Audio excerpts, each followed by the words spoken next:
The other one was that people are also trying to shoot. You see here on the character, on the bad guy character, that there's a gap. There's basically a head that's a square and a torso that's a square. Now you can't shoot in between. I'll try and do it. Yeah, you see, you can't. In between, there's a gap, and that if you shoot there, you just miss. So I'm going to have to extend the collision down, the head collision down, so that if somebody does shoot in between here, the neck and the body, that it also causes a hit. That was kind of interesting. I don't know why people were trying to shoot in between there. It's like, I think it's kind of obvious, but it's always interesting as a developer. Like, things to me are like so obvious. It's like, why are they trying to shoot here? And when anyone's playing, it's kind of like, I've got to. One is I can't tell them how to play the game. That's one of my rules when I'm testing. Is I can never, the first time that they play, I can never tell them how to play. I just give them the device and just say, okay, play it. And they'll sort of be like, what? How do you do this? How do you do that? And always got to resist sort of telling them how to do it. But it's a great test. I recommend it for everyone who's, any fellow developers out there. Like, don't tell them how to play it.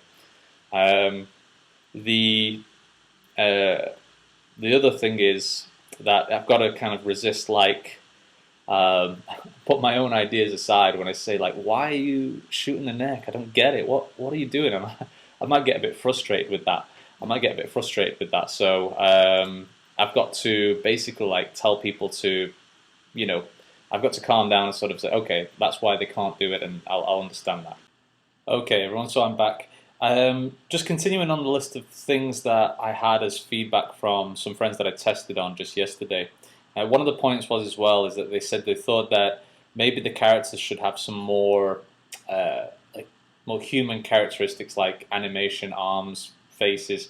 Now the arms I am going to have sort of moving like this as if they're walking. Faces I'm not really too concerned about this, to be honest. I know. If this game was really targeted at a kind of female audience, I would include like a lot more artwork and animation that looks, kind of more pretty. But generally, the X series of games are like basically for guys who want a challenge, and it's aimed more at that sort of hardcore old school player that loves to just beat their old score, who loves to really improve their skills. So I might add some kind of artwork, a little bit more animation, maybe legs to the characters, perhaps. Maybe some faces, possibly. I've got to think about that and test it around a little bit. The other thing that I tried last night actually was to add a level system to the game. So let me just show you what I mean. I'm going to click play here and just jump in. So as you see here, we're on level 2. And what I'm doing here is on the target object spawner section, I've actually said how many objects to spawn per level, how many bad guys to spawn per level. So it's basically going to spawn around, it should spawn 10 in level 2. And then after you've killed 10, it will go to level 3. So I'm just going to show you this here.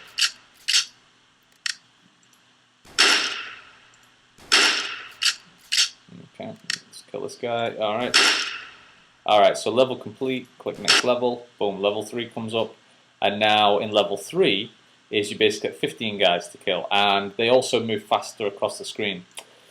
It felt like a good idea to do this when it was in my mind, but actually after testing it, the pacing is all wrong, I think. What happens is you get the guys spawning and you kill the fast ones first, because obviously those are the ones that are going to get to the right hand side the quickest. So that's the sort of action part at the start of the level. It's fast, fast, fast, fast, fast. But then after that, once you get to the slow guys, then it becomes once you hit the slow guys, then it becomes more of a more of a pace game, and everything slows down. So the problem with that is it took a little bit too long, and it felt like there wasn't like a gradual difficulty increase over time. It was more kind of like this, which felt a little bit strange. So one way that I could possibly handle this would be to have the guys, basically the speed increases like over time with each level. That's possible. So basically level 1, they all move at a set speed. Level 2, they all move at a set speed. Level 3 at a set speed, and so on. Or it could even be that with each level, the minimum and maximum speed always increases. So they all move at a slightly different speed, but that average speed of every target object is higher and higher every time.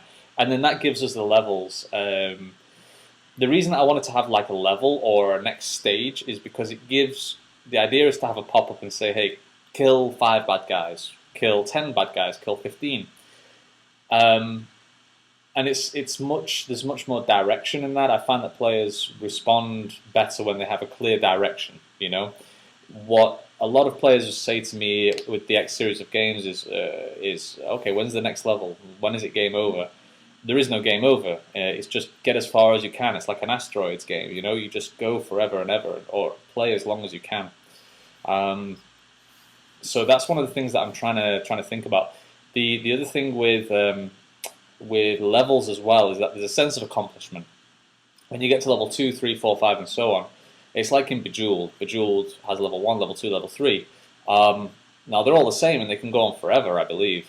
But it is a sense of accomplishment when you hit level 8 or 9. It's like, oh my god, yeah, I'm at level 9. Wow, great, and you keep going, going, going. And so that's one of the thinkings behind this. So I'm this morning I woke up and I thought I might just cancel that level thing and just go back to the way it was, and having objects constantly spawn. But I think for a lot of players they might not get it. And after just sort of talking on this video and thinking out aloud, I think I might change it so that speed thing, like I mentioned, the average speed per level gradually increases. Because right now what happens is the minimum speed stays here for every level. It stays at 0.8 or something. And the maximum speed increases. And then the target objects, the characters, the bad guys, they choose a random speed between these two levels. But this minimum speed always stays the same. So a bunch of guys in level 5 might move really fast, but then a bunch of them might move really slow. So after you've killed these fast guys, then the pace of the game just goes down, and you can just sit there and slowly, you know, sort of take out these slower paced guys here. But what I want is a gradual ongoing curve of difficulty. You know, it gets harder and harder each level. And I think with the level system, it's like it's a lot more. Like I said, there's a sense of accomplishment with the player. There's a lot more. Oh wow, I'm at level 5. I'm at level 6. I'm at level 7. Because the question that I found a lot of times was people were saying, "Hey, so when does it end?" You know, but it doesn't end. Now, for the hardcore player, that's okay. Like, say Geometry Wars, you play Geometry Wars, and it just goes on forever. You play as long as you can. In Geometry Wars 1, that is, the first game. So, you know, that's something that I'm going to try and play with now, and then we'll see how that goes. So, but for now, guys, I'm going to leave the video there. But I wanted to continue this the making of Clear Shooting Sniper X. Hopefully, this game will be finished in roughly 2 days, and then submitted to the iPhone App Store, and then 1 week later. We're on May the 18th now, so May 19th, I think. So, you know, keep your eye out for this, and it's going to come soon. But, you know, please, if anybody has any questions around how anything was done, you know, that's the kind of point of how to make mobile games. This, you know, this channel is basically giving developers ideas, giving, you know, people who are new to development, helping you guys out, and sort of giving some feedback and advice and assistance. You know, and check out our tutorial videos. But if anyone has any questions, or, you know, please leave a comment down below. Please subscribe. Please like the video, of course. And I'll be back for the next video. And stay tuned, everyone. Okay, bye.